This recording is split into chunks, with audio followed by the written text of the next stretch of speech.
rapporter que le problème des TMS, c'est pas simplement un problème du chirurgien, c'est un problème de tous les personnels soignants. Donc, d'abord, ce petit film pour rendre hommage à tout le personnel soignant. Allez-y, s'il vous plaît.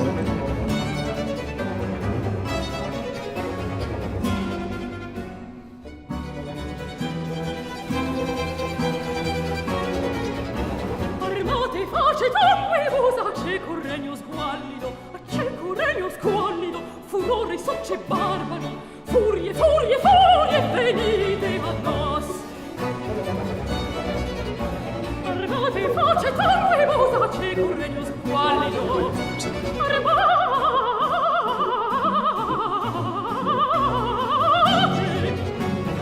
furie, furie, furie,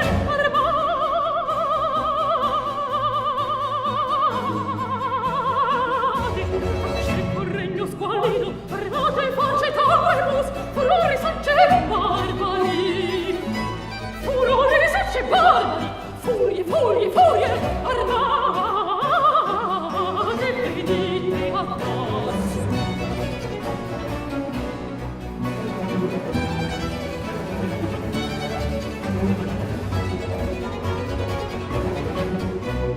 Morti fratello stradibus, vindictam nati funeris, vindictam nati funeris,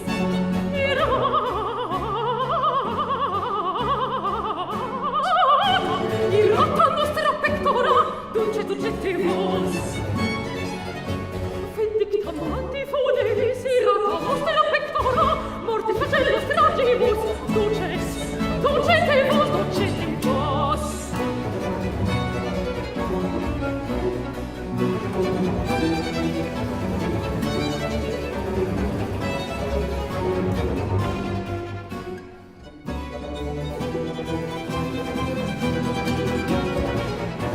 Armate face tanguevosa, cieco regno squallido, cieco regno squallido, furore socce barbari, furie venite ad nos. Armate face tanguevosa, cieco regno squallido, armate. J'ai transformé le pied à une instrumentiste, à faire beaucoup de célioscopie, donc avec des postures qui sont pas ergonomiques, avec beaucoup de bras, d'extension et de bras. En plus, là, j'ai eu un cancer du sein, donc j'ai eu un cancer du lyonnais. Et du coup, j'ai du côté droit, donc du côté où je suis ma main principale. Et du coup, j'ai quand même un peu reprendre mon travail, j'ai des séquelles, j'ai des douleurs au niveau du bras droit. Et la deuxième chirurgie de bien traiter c'est tout ce que j'ai déjà fait instrumenter les interventions. Regno squallido, armate,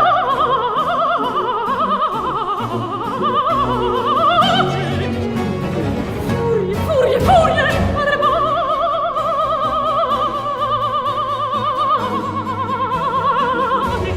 cieco regno squallido, armate face tanguevosa, furore socce barbari, furore socce barbari, furie, furie, furie, armate,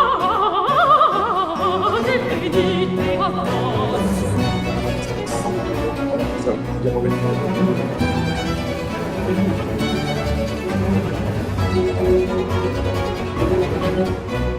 Morti fratello strade. Voilà, donc c'est ça, c'était pour rendre hommage à tout le personnel. On est vraiment dans un projet d'acculturation maintenant et de changement qui va tourner, qui touche tout le monde. Et Monsieur le Président, encore merci de ton amitié et merci d'avoir accepté. Je me souviens quand je t'avais proposé ce sujet et tu m'as dit, trouble musculo-squelettique, moi j'ai travaillé pendant 42 ans, j'ai jamais eu de soucis, j'ai toujours souffert en silence. Voilà. Mais je pense qu'il est temps qu'on arrête de souffrir en silence. On peut aussi écouter le personnel. Et j'ai commencé la chirurgie de l'obésité en 2003, donc plus de 23 ans de chirurgie bariatrique avec des milliers de patients opérés, des lettres de motivation qu'on est en train d'exploiter, dont 54% de sleeve gastrectomie, 33% de bypass, 9% d'anneau et aujourd'hui 4% de diversion du lunal qui est la nouvelle forme de bypass après les sleeve gastrectomies. La position opératoire que nous avons en France, c'est toujours la position française pour ma part, alors qu'on sait que les Américains opèrent en position américaine, les jambes rapprochées. Quel est le résultat?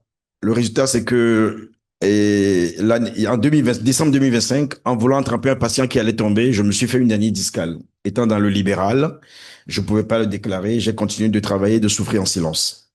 Je me retrouve aujourd'hui avec un conflit acromio-claviculaire droit avec une bursite en 2026 qui nécessite une infiltration. Donc désormais, depuis donc 6 mois, enfin 8 mois maintenant, j'utilise un exosquelette. C'est l'exosquelette donc HLT, tout en travaillant avec Apo dans le domaine de l'application. Je savais pas qu'un jour, enfin, quand on parle des squelettes, il y a toujours un côté un peu sceptique, un mépris, une moquerie. Qu'est-ce que c'est au bloc opératoire? Et moi, ça me soulage depuis que je le porte. J'opère maintenant tranquillement, sans être, enfin, je n'ai pas des douleurs lombaires et mes douleurs de l'épaule. Et puis un jour, cette infirmière qui est là, et vous l'avez vu, 35 ans de métier, a fait plus de 30 ans de métier. Malheureusement, accident dans sa vie, et cancer du sein, curage ganglionnaire. Elle était à 2 doigts d'abandonner le métier. À 2 doigts. Et puis, grâce à l'infirmière de la médecine du travail qui est là, on lui a fait essayer l'exosquelette et depuis, elle est restée au bloc opératoire. Donc aujourd'hui, on est dans un projet d'acquisition de l'exosquelette et ça demande des sous. Donc on a lancé donc tout le parcours. En attendant, je lui passe mon exosquelette, on se le partage à deux. Aujourd'hui, bloc opératoire. Et la clinique a décidé de lui acheter aussi son exosquelette et désormais de l'étendre à tout le personnel. Donc l'affaire des TMS, vous l'avez compris, ce n'est pas qu'une affaire du chirurgien, ni donc des infirmières. C'est une affaire de tout ce qui tourne autour du bloc opératoire. D'abord, les brancardiers, ceux qu'on appelle les professionnels les réalisant des manutentions, notamment les activités de transfert entre brancard et table d'opération, les efforts de pousser tirer, le déplacement de charge, les postures contraignantes, environ 75 à 88%, c'est eux qui arrivent en pole position au bloc opératoire. Les ASH que vous avez vus dans le film, qui font le nettoyage de vos salles, les postures penchées, accroupies, prolongées, les gestes répétitifs, la manutention de matériel parfois lourd, entre 50 et 70%. Puis viennent les chirurgiens, entre 60 et 80% en fonction des spécialités. Ceux qui font de l'acélo, les otorhinos, les ophtalmos, jusqu'à 80 à 90% déclarent des douleurs musculo-squelettiques. Les anesthésistes, et on se moque parfois d'eux, eux aussi ils ont des troubles musculo-squelettiques, les IAD, et puis surtout nos ibodes. Très forte atteinte de pathologies lombaires, des épaules et des membres supérieurs, les pauvres qui continuent de souffrir en silence, à qui on dit de ne pas s'asseoir. On a dit à une infirmière pendant 30 ans qu'elle n'a pas le droit de s'asseoir au bloc opératoire. Et, et quand on se lance dans ce projet, il ne faut pas accuser en fait. Il faut faire une critique de tout ce qu'on a mis en place. Et c'est pour ça que la réponse tout à l'heure de M. Letellier sur le fait qu'il faut prendre le temps de discuter de tout. On a parlé de la table opératoire, du positionnement des écrans, des instruments, l'organisation du travail, la prévention individuelle. Au bloc opératoire, les TMS donc ne sont pas l'affaire d'un seul métier. Ils constituent un risque collectif, une épidémie silencieuse qui touche l'ensemble de l'équipe et interroge à l'organisation du travail. Il faut donc commencer par le niveau 1, l'économie fondamentale du poste. Le niveau 2, l'organisation et l'ingénierie du travail. Et le niveau 3, ben, l'assistance technologique à laquelle enfin, je vais aboutir. Donc, il faut, et quand on introduit un exosquelette au bloc opératoire, il faut suivre le protocole de déploiement en milieu hospitalier qui a été fait dans un service d'orthopédie. Il faut une période d'adaptation de 3 à 5 jours et parfois très longue. Et cette acceptabilité chute avec la phase d'acclimatation et on le voit bien, tous ceux qui l'essaient au début ont du mal et puis quand on finit par l'utiliser, on l'utilise le plus longtemps possible. Quelle a été ma démarche en attendant une étude scientifique?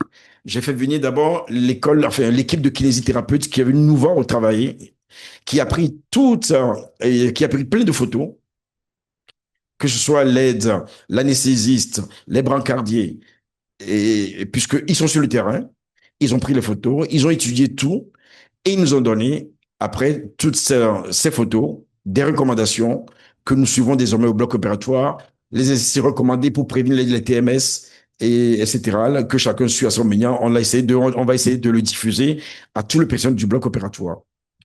Puis, j'ai fait venir une ergonome donc des entreprises Apo, HMT et puis ILSI. ILSI, malheureusement, n'a pas l'agrément médical. Apo et HMT ont l'agrément médical. Et donc, ils sont venus nous voir travailler. Et voici leur exosquelette. Et donc, l'étude posturale a été faite par l'entreprise Apo. Je ne vais pas revenir sur la présentation donc, de Monsieur Letellier. Et la conclusion, c'est que nous avons beaucoup de positions contraignantes, répétées, ce qui explique les problèmes lombaires, ce qui aussi explique les problèmes de l'épaule. Et donc, l'exosquelette qui a été conseillé au chirurgien n'est pas le même que celui de l'aide. Voici donc l'exosquelette qui a été conseillé au chirurgien. C'est pour le dos. Et l'aide, le voici dans ses positions conflictuelles, avec le temps passé, la durée, toutes les positions conflictuelles. Et lui, on lui a conseillé plutôt. Et vous voyez que la position aussi assise joue un rôle important. Donc, voici l'exosquelette qui a été conseillé au chirurgien. Par contre, celui de l'aide, lui qui a des problèmes de l'épaule, eh bien, l'exosquelette est différent. Voilà. Les messages importants, c'est que si le patient est au cœur du bloc opératoire, les TMS en sont un des principaux risques professionnels pour l'ensemble des soignants. Le coût physique caché de la chirurgie, donc si la chirurgie mini-invasive améliore le pronostic du patient, elle aggrave sévèrement les contraintes ergonomiques du praticien. Il ne faut pas commencer par les squelettes, il faut commencer d'abord par le niveau 1 de l'ergonomie fondamentale du poste, de l'organisation du travail, et ce n'est que lorsqu'on a satisfait ces deux niveaux qu'on arrive au problème de l'exosquelette, à la solution de l'exosquelette. Déployés donc avec rigueur et ciblés sur des bonnes spécialités, les exosquelettes constituent une solution préventive durable face à l'épidémie des TMS en chirurgie. Donc aujourd'hui, la méthode rigoureuse qu'on a mise en place a permis l'étude donc de ce questionnaire. On est à 90 réponses. Si cette session peut servir à quelque chose, c'est qu'on arrive aux alentours de 150 réponses au niveau des chirurgiens et ça concerne tout le monde, que ce soit les IBOD, les IAD et puis surtout le personnel et du bloc opératoire pour qu'on puisse faire une étude comparative. Je vous remercie. Là, on a tenu l'heure, il est 7 heures. Oui, oui, je reconnais là ta rigueur. Alors bon, ça pèse combien?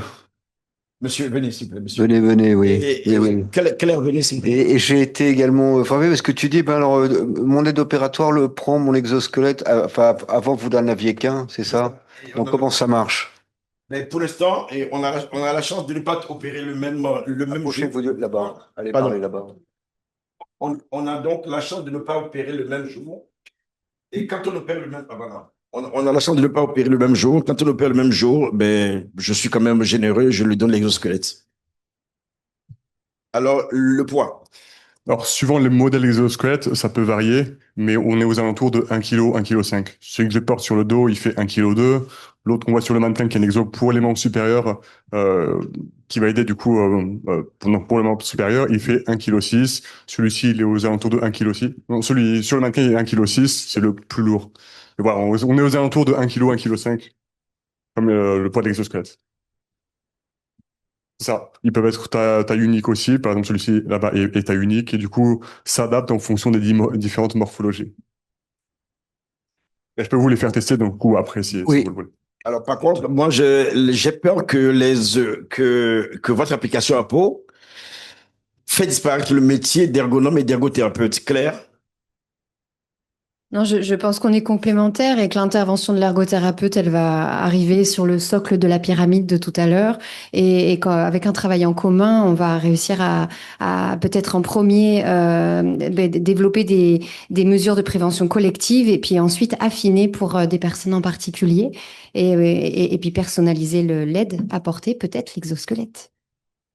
Allez-y. Ouais, en petit complément, en fait, l'idée de l'application, c'était pas justement de remplacer le métier d'ergonome, ergothérapeute, etc., mais c'est vraiment donner des outils permettant d'avoir des données chiffrées, en fait, tout simplement. Parce que pour faire des évaluations ergonomiques, on utilise du roula, par exemple, les méthodes roula, etc.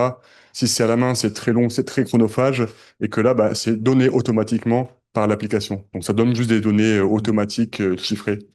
Alors, Est-ce le est-ce que vous docteur, trahissez le secret en disant que vous avez fait une étude qui va apparaître bientôt? Alors, j'en ai un petit peu parlé tout à l'heure, oui, oui, mais du coup, il y a plusieurs études qui sont en cours. Du coup, dans les process des publications scientifiques, donc ça prend un peu de temps, mais c'est en cours. docteur Le Floch-Prigent. Oui, oui, j'ai une question. Je crois que ce sont des harnais qui sont pas motorisés, c'est simplement élastique ou des ressorts. C'est ça, Motorisés, ça pèserait plus lourd. exactement. Enfin, un exo Très motorisé, militaire.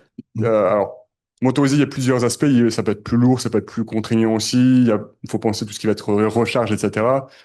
Et psychologiquement parlant, souvent, quand on est dans un exo motorisé, il peut y avoir le côté humain augmenté. Donc ça, qu'il faut dépasser, hein. Que dans un exo, principaux exos qu'on va voir dans le milieu du travail, c'est des exos non motorisés qui fonctionnent comme celui-ci. C'est des ressorts en fibre de verre. Donc c'est vraiment eux qui vont apporter l'assistance. Et j'ai une deuxième question. C'est pas pour le travail, c'est pour le loisir. Moi, je sculpte depuis très longtemps et j'ai l'impression qu'avec un exosquelette, je serais mieux. Voilà. On le retrouve justement, j'en ai un petit peu parlé tout à l'heure, hein, dans les loisirs. Il y a le ski mojo, par exemple, pour la pratique du ski, qui va maintenir au niveau du Ouais. genou, du coup, qui va rendre la pratique plus Ouais, mais facile. Et moi, je fais pas du ski, je fais de la sculpture. Non, mais, taille moyenne, parce qu'on n'a pas le temps en week-end de faire monumental, c'est tout.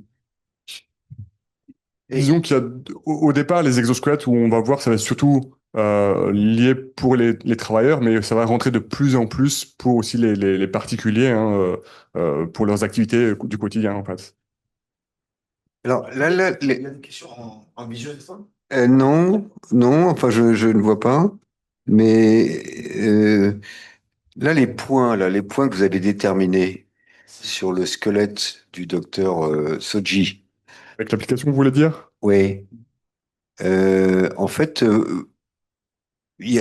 vous pourriez mettre des capteurs et puis ensuite, en fonction des capteurs, ça vous remplacerait les points, non? C'est j'ose dire. Bah, justement, c'est l'inverse qui est plus intéressant, parce qu'en fait, de mettre des capteurs sur des personnes, bah, c'est un peu plus invasif. Il faut venir mettre des capteurs, il faut calibrer les capteurs aussi.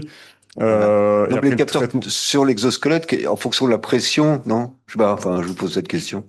C'est Bah, naïf. disons qu'avec l'application, elle s'utilise même en dehors de l'exosquelette. D'accord. Si quelqu'un qui n'a pas l'exosquelette, on veut juste faire une évaluation de sa posture, D'accord. on la filme et on a les résultats en 3 minutes. D'accord. Que si on va avoir des données plus sur l'exosquelette, bah, ça peut être une autre approche. Mais c'est possible, en effet. Alors, on a une question sur les, les manteaux de protection les tabliers de plomb de protection.